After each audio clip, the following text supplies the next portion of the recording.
മജ്ജുമ നികായ 137 സലായതന വിഭംഗ soothe. സലായതനം എന്ന് പറയുമ്പോൾ 6 ആയതനങ്ങൾ അല്ലെങ്കിൽ 6 വാതിലുകൾ. നമ്മൾക്ക് 6 വാതിലുകളുണ്ട്. അതിന് നമ്മൾക്ക് 6 ഇന്ദ്രിയങ്ങൾ എന്ന് വേണമെങ്കിൽ പറയാം. കണ്ണ്, മൂക്ക്, ചെവി, നാവ്, ത്വക്ക്, മനസ്സ്, ഇതൊക്കെയാണ് സലായതനങ്ങൾ. ഇതിനെ പറ്റിയുള്ള വിസ്താരമായിട്ടുള്ളൊരു സൂത്രമാണ് ഇത്. സുഹൃത്തുക്കളെ, ഇതിനു മുൻപ് ഒരു സൂത്രമുണ്ട്. സൂത്ര നമ്പർ 136 മഹാകമ്മ വിഭംഗ സൂത്ത്. ഇത് പലപ്പോഴും കൺഫ്യൂഷൻ ഉണ്ടാക്കുന്ന ഒരു സൂത്രമാണ്. അതുകൊണ്ടാണ് ഞാൻ ട്രാൻസ്ലേറ്റ് ചെയ്യാതിരുന്നത്. ഹിന്ദിയിൽ ട്രാൻസ്ലേഷനുണ്ട്. അതായത് നമ്മൾ ശരീരം കൊണ്ടും വാണി കൊണ്ടും മനസ്സുകൊണ്ടും നല്ല കർമ്മങ്ങൾ ചെയ്യുന്ന ഒരു വ്യക്തിയാണ് എന്ന് കരുതുക. എങ്കിലും മരണശേഷം ആ വ്യക്തിക്ക് സ്വർഗം കിട്ടണം എന്നില്ല. ചിലർക്ക് സ്വർഗം കിട്ടാം, ചിലർക്ക് നരകം കിട്ടാം. അതിൻ്റെ കാര്യം ഇവിടെ പറയുന്നുണ്ട്, ഈ സൂത്രത്തിൽ പറയുന്നുണ്ട്. അതായത് നമ്മൾ ശരീരം കൊണ്ടും വാണി കൊണ്ടും മനസ്സുകൊണ്ടും നല്ല കർമ്മങ്ങൾ ചെയ്തു.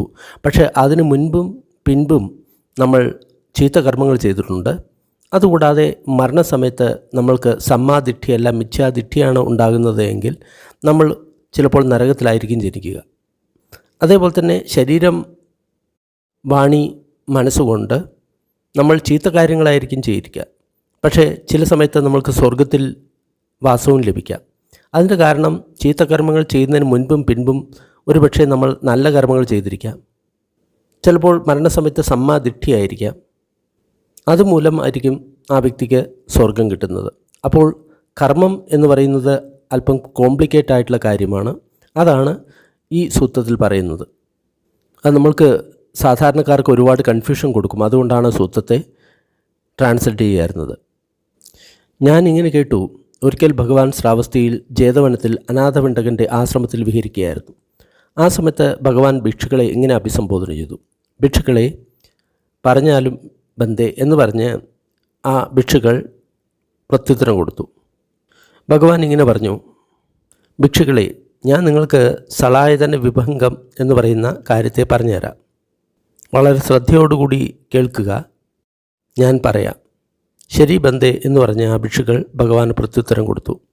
ഭഗവാൻ ഇപ്രകാരം പറഞ്ഞു, ഉള്ളിലുള്ള 6 ആയതനങ്ങളെ മനസ്സിലാക്കണം, പുറത്തുള്ള 6 ആയതനങ്ങളെ മനസ്സിലാക്കണം, 6 വിജ്ഞാനങ്ങളെ മനസ്സിലാക്കണം, 6 സ്പർശം അല്ലെങ്കിൽ ഫസ്സ ഇതിനെക്കുറിച്ച് മനസ്സിലാക്കണം, 18 മനോപവിചാര അല്ലെങ്കിൽ മനസ്സിൻ്റെ വിചാരങ്ങളെപ്പറ്റി മനസ്സിലാക്കണം, 36 സപ്തപദ പ്രാണികളുടെ പദങ്ങൾ നമ്മൾ മനസ്സിലാക്കണം അല്ലെങ്കിൽ അവസ്ഥകൾ നമ്മൾ മനസ്സിലാക്കണം. അതിനുശേഷം ഇതിനെ ആശ്രയിച്ചുകൊണ്ട് അതിനെ ഉപേക്ഷിക്കണം. 3 സമയങ്ങളിൽ ആര്യന്മാർ സതിപഠാനത്തെ ഭാവന ചെയ്യുന്നു. അതുമൂലം ആ ആര്യശാസ്താവ് ഒരു സഭയെ പഠിപ്പിക്കാൻ യോഗ്യനായിട്ട് തീരുന്നു. ധ്യാനം പഠിപ്പിക്കുന്ന എല്ലാ ഗുരുക്കന്മാരിലും വെച്ച് ഏറ്റവും ഉത്തമനായിട്ടുള്ള ഗുരു ആ ആര്യശാസ്താവായിരിക്കും. ഭിക്ഷുക്കളെ, ഇതാണ് സലായതന വിഭംഗ ഉപദേശം. ഇവിടെ ആയതനം എന്ന് പറയുമ്പോൾ വാതിൽ എന്നാണ് അർത്ഥം. അതായത് നമ്മളുടെ ഈ പഞ്ചേന്ദ്രിയങ്ങൾ എന്ന് പറയുന്നത് നമ്മളുടെ പുറത്തേക്കുള്ള വാതിലുകളാണ്. 6 അകത്തുള്ള ആയതനങ്ങളെ മനസ്സിലാക്കണം. അതാണ് ഞാൻ പറഞ്ഞത്. പക്ഷേ എന്തുകൊണ്ടാണ് ഞാനത് പറഞ്ഞത്?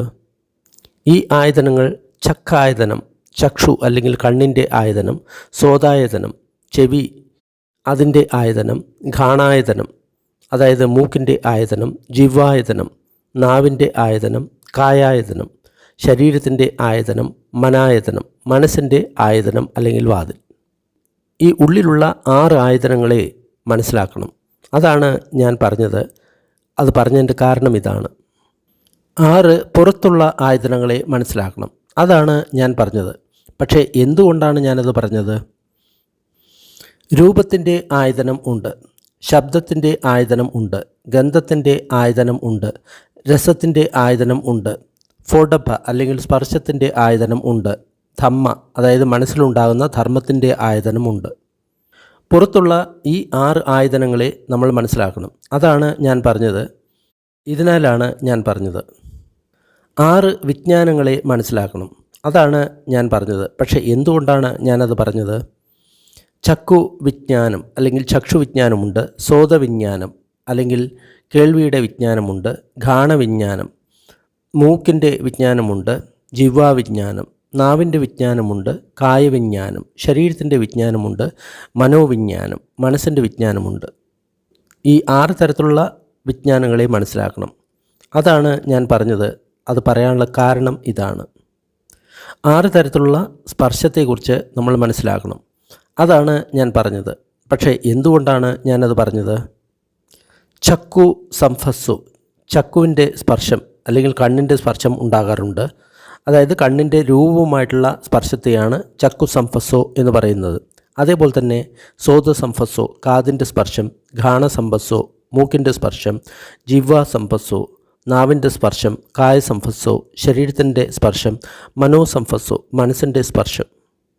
ഈ 6 സ്പർശങ്ങളെ നമ്മൾ മനസ്സിലാക്കണം. അതാണ് ഞാൻ പറഞ്ഞത്. അത് പറയാനുള്ള കാരണം ഇതാണ്. 18 മനോപവിചാരങ്ങളെ നമ്മൾ മനസ്സിലാക്കണം. അതായത് മനസ്സിൻ്റെ വിചാരങ്ങൾ. അതാണ് ഞാൻ പറഞ്ഞത്. പക്ഷേ എന്തുകൊണ്ടാണ് ഞാൻ അത് പറഞ്ഞത്? ചക്കുണ രൂപം ദിസ്വ സോമനസഠാനീയം രൂപം ഉപവിചരതി, ദോമനസഠാനീയം രൂപം ഉപവിചരതി, ഉപേക്ഷാഠാനീയം രൂപം ഉപവചരതി.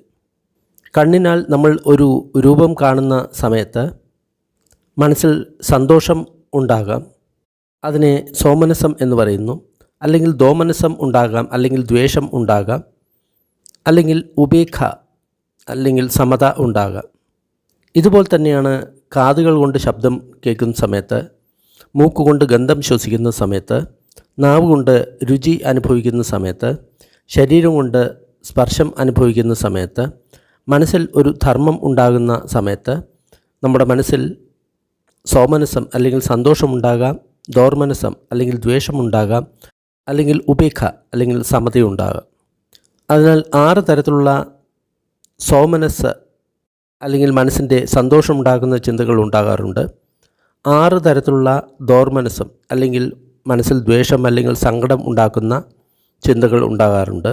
6 തരത്തിലുള്ള ഉപേക്ഷ അല്ലെങ്കിൽ സമതയുടെ വിചാരങ്ങൾ നമ്മുടെ മനസ്സിൽ ഉണ്ടാകാറുണ്ട്. അതുകൊണ്ടാണ് ഇവിടെ 18 മനോപവിചാരങ്ങൾ ഉണ്ട് എന്ന് പറഞ്ഞത്.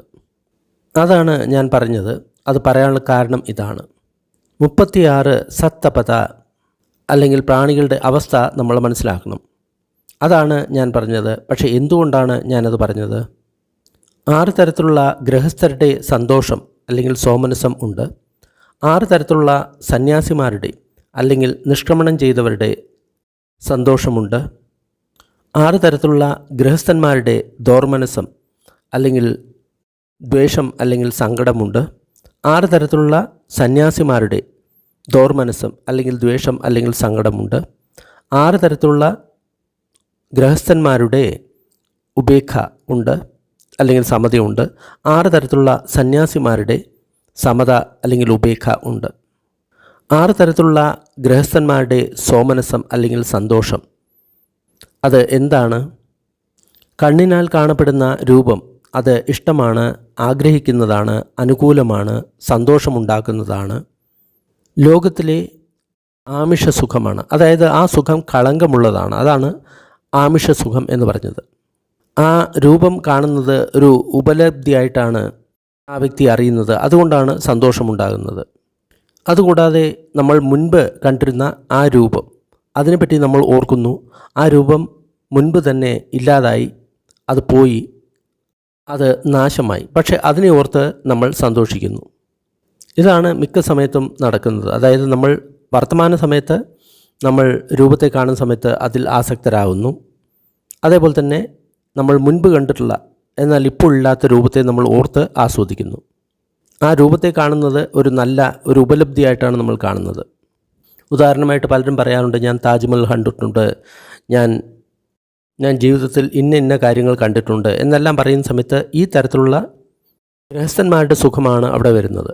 അത് സാമിഷമാണ്, കളങ്കമുള്ളതാണ്, ദോഷമുണ്ടാക്കുന്ന സുഖമാണ്. ഈ തരത്തിലുള്ള സോമനസം അല്ലെങ്കിൽ സന്തോഷത്തെയാണ് ഗൃഹസ്ഥന്മാരുടെ സോമനസം എന്ന് പറയുന്നത്. ഇതേപോലെ തന്നെയാണ് കാതിനാൽ കേൾക്കപ്പെടുന്ന ശബ്ദം, മൂക്കിനാൽ അറിയപ്പെടുന്ന ഗന്ധം, നാവിനാൽ അറിയപ്പെടുന്ന രുചി, ശരീരത്താൽ അറിയപ്പെടുന്ന സ്പർശം, മനസ്സിനാൽ അറിയപ്പെടുന്ന ധർമ്മം. അത് ഇഷ്ടമുള്ളതാണ്, ആഗ്രഹമുള്ളതാണ്, അനുകൂലമാണ്, സന്തോഷമുണ്ടാക്കുന്നതാണ്, ലോകത്തിലെ സാമിഷ്യ സുഖമാണ്. അത്തരം ധർമ്മങ്ങൾ നമ്മുടെ മനസ്സിൽ ഉണ്ടാകുന്ന സമയത്ത് അത് നമ്മൾ നല്ലതായിട്ട് കരുതുന്നു, അതൊരു നേട്ടമായിട്ട് കരുതുന്നു. അതേപോലെ തന്നെ നേരത്തെ മനസ്സിലുണ്ടായിരുന്ന ധർമ്മം അത് ഇല്ലാതായി, അത് നിന്നു, അത് അവസാനിച്ചു. പക്ഷേ അതിനെയും ഓർത്ത് നമ്മുടെ മനസ്സിൽ നമ്മൾ സന്തോഷം ഉണ്ടാക്കുന്നു. ഈ തരത്തിലുള്ള സുഖത്തെ ആണ് ഗൃഹസ്ഥന്മാരുടെ സോമനസം അല്ലെങ്കിൽ സന്തോഷം എന്ന് പറയുന്നത്. ഇതാണ് 6 തരത്തിലുള്ള ഗൃഹസ്ഥന്മാരുടെ സോമനസം അല്ലെങ്കിൽ സന്തോഷം. 6 തരത്തിലുള്ള നെഖമ്മ സിതാനി സോമനസം, 6 തരത്തിലുള്ള നിഷ്ക്രമണം ചെയ്തവരുടെ, അതായത് സന്യാസിമാരുടെ സോമനസം അല്ലെങ്കിൽ സന്തോഷമുണ്ട്. അത് 6 തരത്തിലുണ്ട്. രൂപത്തെ നമ്മൾ അനിത്യമാണ് എന്ന് മനസ്സിലാക്കുന്നു. അവ ഇല്ലാതാകുന്നു, അവ നഷ്ടമാകുന്നു, അവ നിരോധമാകുന്നു. അപ്പോൾ ശരിയായിട്ടുള്ള പ്രജ്ഞയോടുകൂടി നമ്മൾ ഈ കാര്യം മനസ്സിലാക്കുന്ന സമയത്ത് എല്ലാ രൂപവും ഇപ്പോഴുള്ളതും അതേപോലെ തന്നെ മുൻപ് ഉണ്ടായിരുന്നതും അതെല്ലാം അനിത്യമാണ്, ദുഃഖമാണ്, നാശവാൻ ആണ് എന്ന് നമ്മൾ മനസ്സിലാക്കുന്ന സമയത്ത് നമ്മുടെ മനസ്സിൽ ഒരു സന്തോഷമുണ്ടാകുന്നു. അതിനെയാണ് സന്യാസിമാരുടെ സന്തോഷം എന്ന് പറയുന്നത്. ഇത് വളരെ പ്രധാനമാണ്. ഇത് ജ്ഞാനത്തോടുകൂടി അറിയുകയാണ്. അതായത് എല്ലാ തരത്തിലുള്ള രൂപവും അനിത്യമാണ്, ദുഃഖമാണ്, നശിക്കുന്നതാണ് എന്ന് പ്രജ്ഞയോടുകൂടി നമ്മൾ അറിയണം. അതായത് അനുഭവത്തിലൂടെ നമ്മൾ അറിയണം. ഇതേപോലെ തന്നെ ശബ്ദത്തിൻ്റെ അനിത്യ സ്വഭാവം, ഗന്ധത്തിൻ്റെ അനിത്യ സ്വഭാവം, രസത്തിൻ്റെ അനിത്യ സ്വഭാവം, സ്പർശത്തിൻ്റെ അനിത്യ സ്വഭാവം, മനസ്സിലുണ്ടാകുന്ന ധർമ്മത്തിൻ്റെ അനിത്യ സ്വഭാവം, അത് ഇല്ലാതാകുന്നു, ആയുന്നു, നിരോധമാകുന്നു. ഇതിനെ പ്രജ്ഞയാൽ നമ്മൾ മനസ്സിലാക്കുന്നു. മുൻപുണ്ടായിരുന്ന ധർമ്മവും ഇപ്പോൾ ഉണ്ടാകുന്ന ധർമ്മവും എല്ലാം തന്നെ അനിത്യമാണ്, ദുഃഖമാണ്, നാശമുള്ളതാണ് എന്ന് അറിയുന്ന സമയത്ത് ആ വ്യക്തിക്ക് ഒരു സന്തോഷമുണ്ടാകുന്നു. അതിനെയാണ് നെഖമ്മ സന്തോഷം അല്ലെങ്കിൽ നെഖമ്മ സോമനസം എന്ന് പറയുന്നത്. അപ്പോൾ 6 തരത്തിലുള്ള നിഷ്ക്രമണ സന്തോഷങ്ങൾ ഉണ്ട്. 6 തരത്തിലുള്ള ഗൃഹസ്ഥന്മാരുടെ ദോർമനസം അല്ലെങ്കിൽ സങ്കടം അല്ലെങ്കിൽ ദ്വേഷം ഉണ്ട്. കണ്ണിനാൽ കാണപ്പെടുന്ന രൂപം അത് ഇഷ്ടമാണ്, അനുകൂലമാണ്, മനസ്സിന് ഇണങ്ങിയതാണ്, സന്തോഷമുണ്ടാക്കുന്നതാണ്. അത് ലോകത്തിലെ സാമിഷ്യ സുഖമാണ്, അതായത് കളങ്കമുള്ള സുഖമാണ്. ആ രൂപം നഷ്ടമാകുന്ന സമയത്ത് നമ്മൾക്ക് അതൊരു നഷ്ടമാണ് എന്ന് കരുതി നമ്മൾക്ക് ദോർമനസം അല്ലെങ്കിൽ ദ്വേഷം അല്ലെങ്കിൽ സങ്കടം ഉണ്ടാകുന്നു. എന്നാൽ അതേപോലെ തന്നെ മുൻപ് നമ്മുടെ മനസ്സിലുണ്ടാകുന്ന ധർമ്മം അത് നഷ്ടമായി, നിരോധമായി, അവസാനിച്ചു. അതിനെ ഓർക്കുന്ന സമയത്തും നമ്മുടെ മനസ്സിൽ ദോർമനസം അല്ലെങ്കിൽ ദ്വേഷം അല്ലെങ്കിൽ സങ്കടം ഉണ്ടാകുന്നു. ഈ സങ്കടത്തെയാണ് ഗൃഹസ്ഥന്മാരുടെ സങ്കടം എന്ന് പറയുന്നത്. ഇതേപോലെ തന്നെ കാതിനാൽ കേൾക്കപ്പെടുന്ന ശബ്ദം, മൂക്കിനാൽ അറിയപ്പെടുന്ന ഗന്ധം, നാവിനാൽ അറിയപ്പെടുന്ന രുചി, ശരീരത്തിനാൽ അറിയപ്പെടുന്ന സ്പർശം, മനസ്സിനാൽ അറിയപ്പെടുന്ന ധർമ്മം അത് ഇഷ്ടമുള്ളതാണ്, ആഗ്രഹമുള്ളതാണ്, അനുകൂലമാണ്, സന്തോഷമുണ്ടാക്കുന്നതാണ്, ലോകത്തിലെ സാമിഷ സുഖമാണ്. ആ ധർമ്മം ഇല്ലാതായി കഴിഞ്ഞാൽ അത് ഒരു നഷ്ടമാണെന്ന് കരുതി നമ്മുടെ ഉള്ളിൽ ഒരു ദുഃഖം ഉണ്ടാകുന്നു. അതേപോലെ തന്നെ മുൻപ് ഭൂതത്തിലുണ്ടായിരുന്ന ആ ധർമ്മം നഷ്ടമായി, നിരോധമായി, ഇല്ലാതായി എന്നറിയുന്ന സമയത്തും നമ്മുടെ മനസ്സിൽ ഒരു ദോർമനസം അല്ലെങ്കിൽ ദുഃഖം ഉണ്ടാകുന്നു. ഇതിനെയാണ് ഗൃഹസ്ഥ ദോർമനസം എന്ന് പറയുന്നത്, ഗൃഹസ്ഥന്മാരുടെ സങ്കടം എന്ന് പറയുന്നത്. ഇങ്ങനെ 6 തരത്തിലുള്ള ഗൃഹസ്ഥന്മാരുടെ ദോർമനസം അല്ലെങ്കിൽ ദ്വേഷം അല്ലെങ്കിൽ സങ്കടമുണ്ട്. 6 തരത്തിലുള്ള നെഖമ്മ സിതാനി ദോമനസന്ധി, നിഷ്ക്രമണം ചെയ്തവരുടെ അല്ലെങ്കിൽ സന്യാസിമാരുടെ ദോർമനസം അല്ലെങ്കിൽ സങ്കടവുമുണ്ട്. 6 തരത്തിലുള്ളത്. നമ്മൾ രൂപത്തിൻ്റെ അനിത്യത്തെക്കുറിച്ച് മനസ്സിലാക്കുന്ന സമയത്ത് അത് ഇല്ലാതാകുന്നു, നഷ്ടമാകുന്നു, നിരോധമാകുന്നു. അപ്പോൾ നമ്മൾ പ്രജ്ഞയോടുകൂടി ഈ കാര്യം മനസ്സിലാക്കുന്നു. മുൻപുണ്ടാകുന്ന രൂപവും ഇപ്പോൾ ഉണ്ടാകുന്ന രൂപവും അനിത്യമാണ്, ദുഃഖമാണ്, നാശമുള്ളതാണ്. ഇത് അറിയുന്ന സമയത്ത് നമ്മൾ ഏറ്റവും അനുത്തരമായിട്ടുള്ള നിബ്ബാണത്തിന് ആഗ്രഹിക്കുന്നു. ഇന്ന് ആര്യന്മാർ എത്തി സ്ഥിതി ചെയ്യുന്ന ആ നിർവ്വാണസ്ഥിതിയിൽ ഞാൻ എപ്പോഴാണ് എത്തുന്നത്? ഏതൊരു സമയത്ത് നമ്മുടെ മനസ്സിൽ ആ അനുത്തരമായിട്ടുള്ള നിർവ്വാണത്തെക്കുറിച്ചുള്ള ആഗ്രഹം ഉണ്ടാകുന്നുവോ ആ ആഗ്രഹം മൂലം നമ്മൾക്ക് ഈ സമയത്ത് ദൗർമനസം അല്ലെങ്കിൽ ദുഃഖം ഉണ്ടാകുന്നു. ആ ദുഃഖത്തെയാണ് നിഷ്ക്രമണ ദുഃഖം എന്ന് പറയുന്നത്, അല്ലെങ്കിൽ സന്യാസിമാരുടെ ദുഃഖം എന്ന് പറയുന്നത്. അതേപോലെ തന്നെ നമ്മൾക്ക് ശബ്ദത്തിൻ്റെ അനിത്യതയെക്കുറിച്ച് പ്രജ്ഞയാൽ മനസ്സിലായി. ഗന്ധത്തിൻ്റെ അനിത്യത, രസത്തിൻ്റെ അനിത്യത, സ്പർശത്തിൻ്റെ അനിത്യത, മനസ്സിലുണ്ടാകുന്ന ധർമ്മത്തിൻ്റെ അനിത്യത, അതിൻ്റെ നാശമാകൽ, ഇല്ലാതാകൽ, അവസാനിക്കൽ പ്രജ്ഞയോടുകൂടി നമ്മൾ മനസ്സിലാക്കുന്നു. ഇപ്പോഴുള്ള ധർമ്മവും മുൻപുണ്ടായിരുന്ന ധർമ്മവും എല്ലാം തന്നെ അനിത്യമാണ്, ദുഃഖമാണ്, നാശമുള്ളതാണ്. അത് അറിയുന്ന സമയത്ത് അനുത്തരമായിട്ടുള്ള നിർവ്വാണത്തിലുള്ള ആഗ്രഹം മനസ്സിൽ ഉണ്ടാകുന്നു. എന്നിട്ട് ഇങ്ങനെ ചിന്തിക്കുന്നു, ആര്യന്മാർ എത്തി സ്ഥിതി ചെയ്യുന്ന ആ അനുത്തരമായിട്ടുള്ള അവസ്ഥ, അതിൽ എപ്പോഴാണ് ഞാൻ ചെന്നു ചേരുന്നത്? നമ്മൾ ഏത് സമയത്ത് മനസ്സിൽ അനുത്തരമായിട്ടുള്ള നിർവ്വാണത്തിനുള്ള ആഗ്രഹം ഉണ്ടാക്കുന്നുവോ അതുമൂലം നമ്മുടെ മനസ്സിൽ ദൗർമനസം അല്ലെങ്കിൽ സങ്കടം ഉണ്ടാകുന്നു. അതിനെയാണ് നിഷ്ക്രമണ അല്ലെങ്കിൽ സന്യാസിമാരുടെ സങ്കടം അല്ലെങ്കിൽ ദൗർമനസം എന്ന് പറയുന്നത്. സന്യാസിമാരുടെ 6 തരത്തിലുള്ള സങ്കടം ഉണ്ട്. ഗൃഹസ്ഥന്മാരുടെ 6 തരത്തിലുള്ള ഉപേക്ഷ അല്ലെങ്കിൽ സമതയുണ്ട്. ഒരു സാധാരണ വ്യക്തി അല്ലെങ്കിൽ ഒട്ടും തന്നെ ധർമ്മം അറിയാത്ത ഒരു വ്യക്തി, ആ വ്യക്തി കണ്ണുകൊണ്ട് രൂപം കാണുന്ന സമയത്ത് ആ വ്യക്തിയിൽ സമത ഉണരുന്നു. മൂർഖനായിട്ടുള്ള അല്ലെങ്കിൽ അറിവില്ലാത്ത വ്യക്തിക്ക് തൻ്റെ അതിരുകളെ മനസ്സിലാക്കാൻ സാധിച്ചിട്ടില്ല. കർമ്മങ്ങളുടെ വിഭാഗം അല്ലെങ്കിൽ ഫലത്തെക്കുറിച്ച് മനസ്സിലാക്കാൻ സാധിച്ചിട്ടില്ല. അതിൻ്റെ ഭയത്തെക്കുറിച്ച് ആ വ്യക്തി അജ്ഞനാണ്. ഈ തരത്തിലുള്ള ഉപേക്ഷ എന്ന് പറയുന്നത് ആ രൂപത്തെ അതിക്രമിക്കുന്നില്ല. അതായത് അതിൻ്റെ ശരിയായിട്ടുള്ള ഗുണധർമ്മത്തെ ആ വ്യക്തി മനസ്സിലാക്കുന്നില്ല. അതാണ് ഇവിടെ പറയാൻ ഉദ്ദേശിക്കുന്നത്. അതുകൊണ്ടാണ് ഇതിനെ ഗൃഹസ്ഥന്മാരുടെ ഉപേക്ഷ എന്ന് പറയുന്നത്.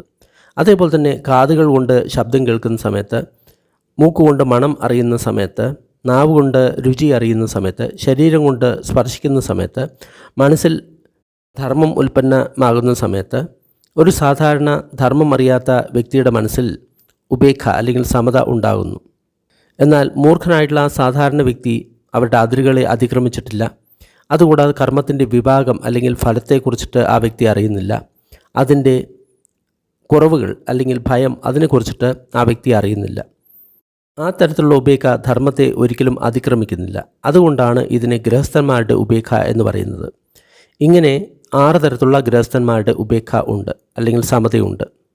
6 തരത്തിലുള്ള നിഷ്ക്രമണ ഉപേക്ഷ അല്ലെങ്കിൽ സന്യാസിമാരുടെ ഉപേക്ഷ എന്താണ്?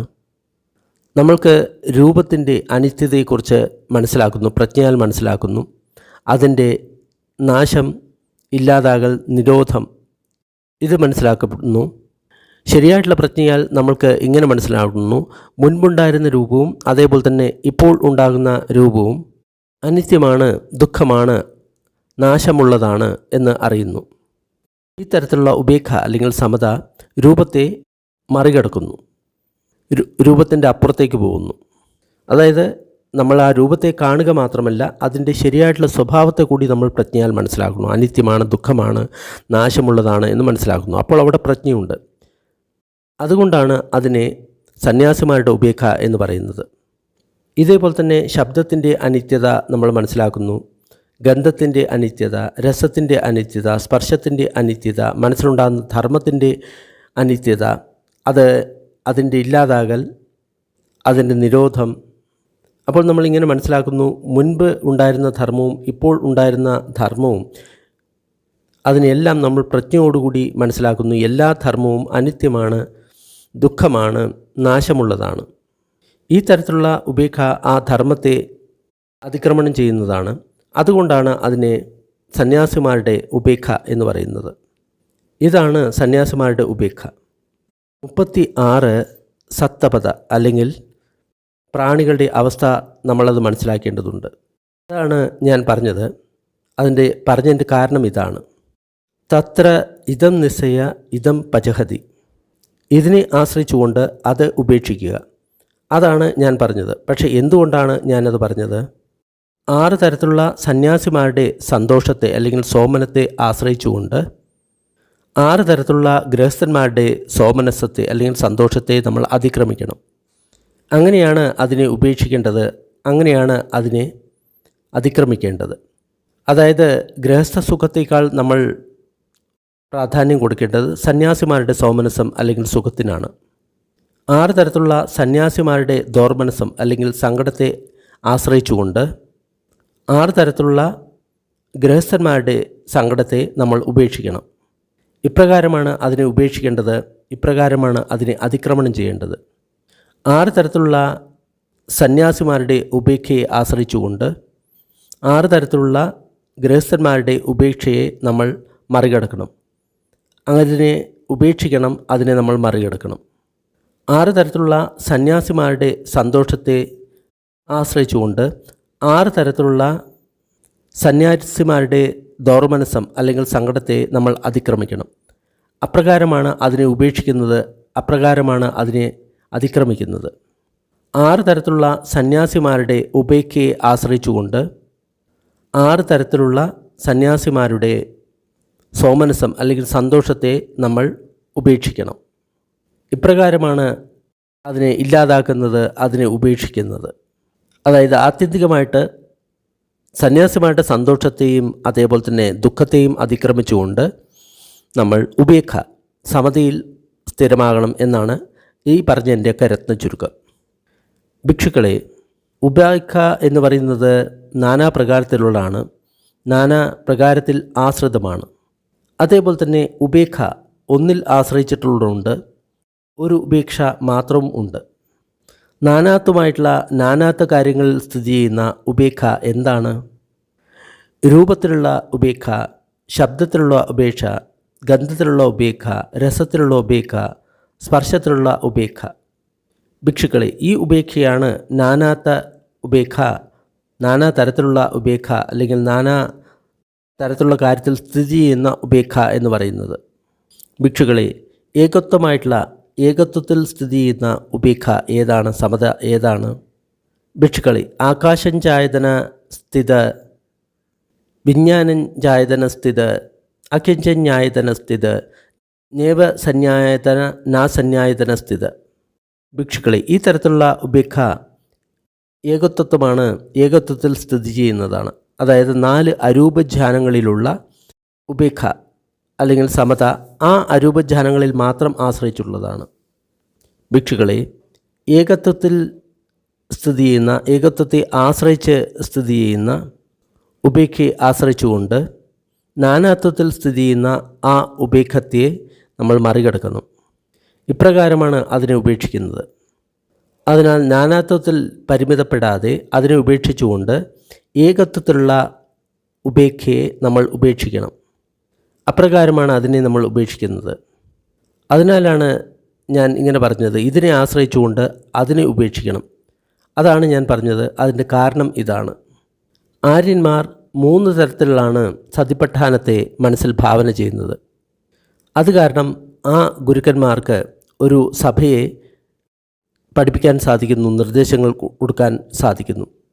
അതാണ് പറഞ്ഞത്. പക്ഷേ എന്തുകൊണ്ടാണ് അങ്ങനെ പറഞ്ഞത്? ആദ്യത്തെ സ്ഥിതി ഇതാണ്. ഒരു ശാസ്താവ് അല്ലെങ്കിൽ ഗുരു വ്യക്തികളുടെ ഹിതത്തിന് വേണ്ടി അനുകമ്പയോടുകൂടി ധർമ്മം പഠിപ്പിക്കുന്നു. ഇത് നിങ്ങളുടെ ഹിതത്തിന് വേണ്ടിയിട്ടാണ്, ഇത് നിങ്ങളുടെ സുഖത്തിന് വേണ്ടിയിട്ടാണ്. എന്നാൽ ആ ഗുരുവിൻ്റെ വചനങ്ങളെ ശിഷ്യൻ ശ്രദ്ധിക്കുന്നില്ല. ആ ശിഷ്യൻ അതിനെ ശ്രദ്ധിക്കാനോ മനസ്സിലാക്കാനോ ശ്രമിക്കുന്നില്ല. ആ ഗുരുവിൻ്റെ നിർദ്ദേശങ്ങൾ അനുസരിക്കാതെ ആ വ്യക്തി ജീവിക്കുന്നു. ഈ സമയത്ത് തഥാഗതൻ ദുഃഖിതനാകുന്നില്ല, തഥാഗതന് ദുഃഖത്തിൻ്റെ അനുഭവം ഉണ്ടാകുന്നില്ല. അതിനാൽ തഥാഗതൻ പ്രഭാവിതനാകുന്നില്ല. സതി സമ്പജന്യത്തോടുകൂടി തഥാഗതൻ ഇരിക്കുന്നു.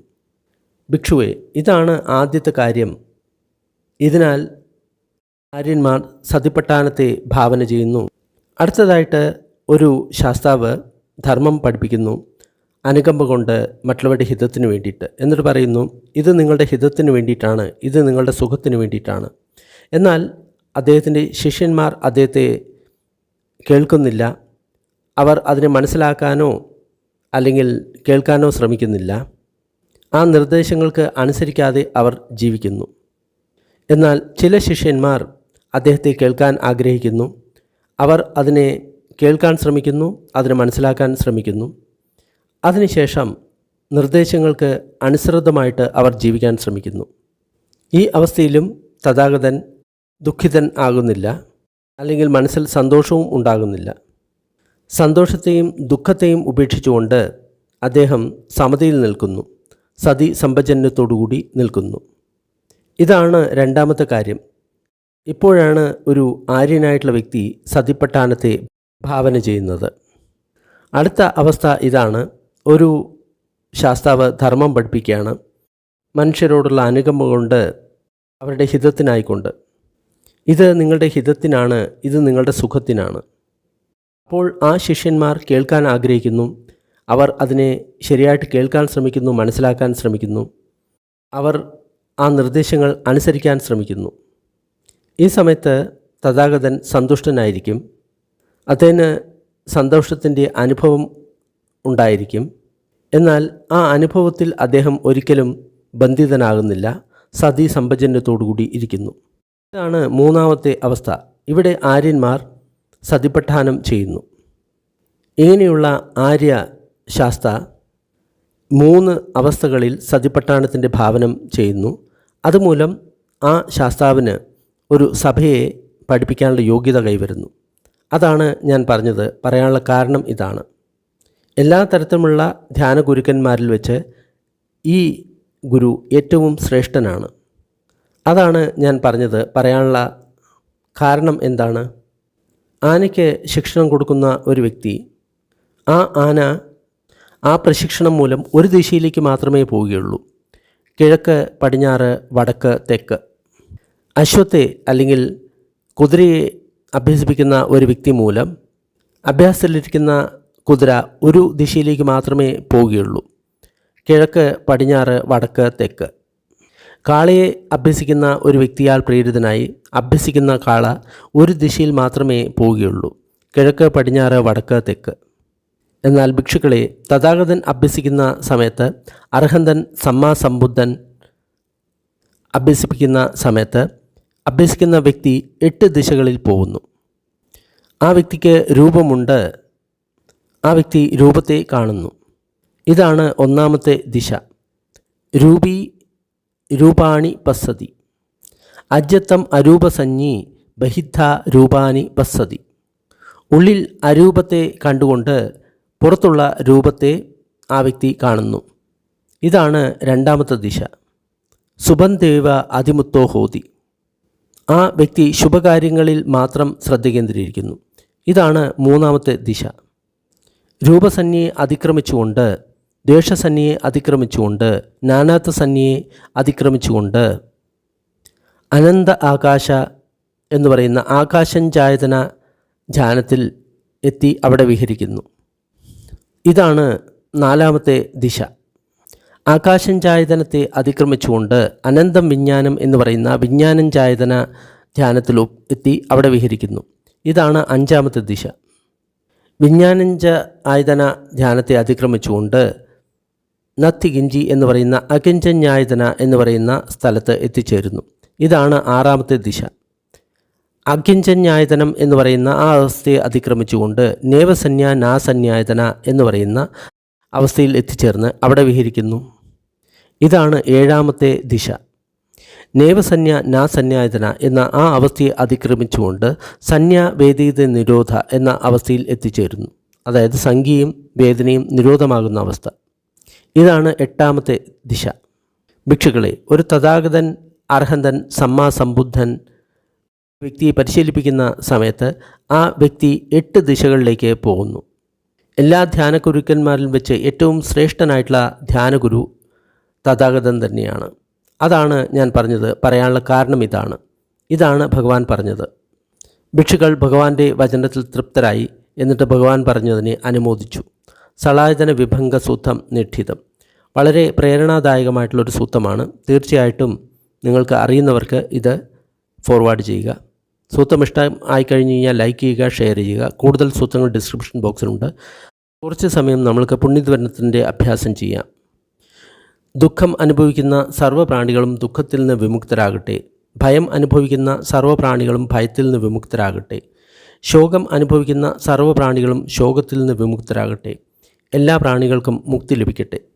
നമ്മൾ നേടിയ ഈ പുണ്യത്തിൽ സർവ്വജീവികളും പങ്കാളികളാകട്ടെ. അതുമൂലം സർവ്വപ്രാണികൾക്കും സുഖവും സന്തോഷവും ഉണ്ടാകട്ടെ.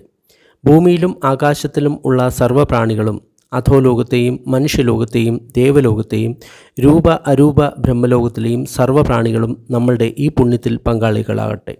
അതിശക്തരായിട്ടുള്ള ദേവന്മാരും ബ്രഹ്മന്മാരും ബുദ്ധശാസനത്തെ സംരക്ഷിക്കട്ടെ. സാധു സാധു സാധു.